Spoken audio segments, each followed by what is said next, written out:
Ready. बिस्मिल्लाहिर्रहमानिर्रहीम। अस्सलातु वस्सलामु अलैका सय्यदी या रसूलल्लाह, अस्सलातु वस्सलामु अलैका सय्यदी या हबीबल्लाह। इस वक्त मैं बड़ी इमाम सरकार के दरबार पर खड़ी हूँ। आप हम सब जितने भी पाकिस्तान में रहने वाले लोग हैं वो इस दरबार पे हाज़िरी देने ज़रूर आया करते हैं। अगर आपने कभी इनकी पेशन गोइयों के बारे में सुना हो तो आपने ये ज़रूर सुना होगा कि ये बड़ी इमाम सरकार जो थे, इन्होंने कहा था कि मैं जिस जगह पे बैठ के इस वक्त अल्लाह का कलाम पढ़ता हूँ, अल्लाह ताला का ज़िक्र करता हूँ, एक वक्त ऐसा आएगा यहाँ पे एक बहुत बड़ा शहर आबाद होगा जहाँ पे बड़े बड़े फ़ैसले हुआ करेंगे। तो दुनिया ने देखा कि उनकी ये पेशन गोई पूरी भी हुई और अल्लाह ताला ने हमें ये पाकिस्तान में एक शहर जिसका नाम इस्लामाबाद है, ये शहर आबाद हुआ और यहाँ पे पार्लियामेंट, लेजिस्लेशन, असेंबलीज़ हम सब कुछ देखते हैं। लेकिन आज मैं इस टॉपिक पे बात करना चाहती हूँ कि अल्लाह ताला से हम लोगों ने ये मुल्क पाकिस्तान किस बुनियाद पे हासिल किया था, ला इलाहा इल्लल्लाह मुहम्मदुर रसूलुल्लाह के नाम पे। लेकिन हम लोगों ने क्या किया, 1947 में जब हम लोगों ने पाकिस्तान को हासिल किया तो इस बुनियाद पे किया था कि हम लोग ये एक इस्लामी रियासत बनाएंगे। लेकिन बदकिस्मती से आज 73 ईयर्स गुज़र चुके हैं पाकिस्तान को बने हुए, लेकिन हम लोगों ने इस्लामी निज़ाम को नाफिज़ नहीं किया।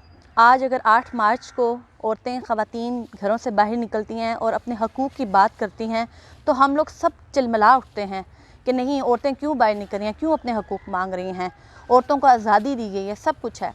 क्योंकि ये सब गलती किसकी है? ये गलती उस निज़ाम की है जिसका वादा तो हमने किया लेकिन उस निज़ाम को हमने नाफिज़ नहीं किया।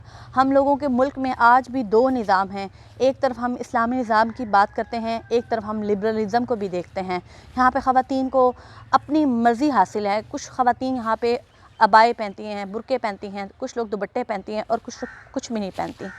लेकिन कहने का मकसद ये है कि जब तक आप लोगों ने अल्लाह ताला से जो कमिटमेंट की थी कि हम लोग यहाँ पे एक इस्लामी निज़ाम नाफिज़ करेंगे, आप लोग उस निज़ाम को नाफिज़ नहीं करेंगे, आप कभी भी इस मुल्क को तरक्की याफ्ता होता नहीं देख सकेंगे। बल्कि मैं ये एक बात कहूँगी कि बनी इसराइल, हज़रत ईसा अलैहिस्सलाम, हज़रत मूसा अलैहिस्सलाम ने जब बनी इसराइल को एक अलग मुल्क बना के दिया, जब उनको फ़िरौन से निजात दिलवाई, तो उन लोगों ने भी अल्लाह ताला से कमिटमेंट की थी कि आप हमें अलग मुल्क दें, हमें दुनिया की हर सहूलत मिलेगी तो हम अपने अल्लाह की अताअत करेंगे।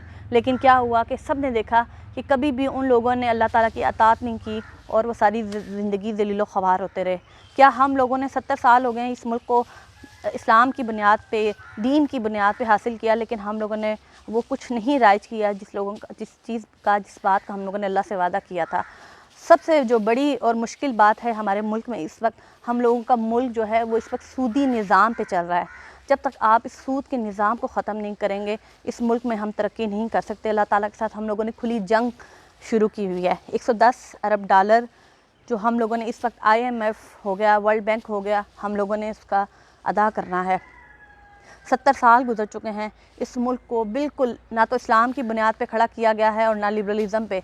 हम लोगों ने जब तक इस मुल्क में इस्लामी सदारती निज़ाम नहीं कायम करना, ये मुल्क कभी तरक्की नहीं कर सकता। शुक्रिया।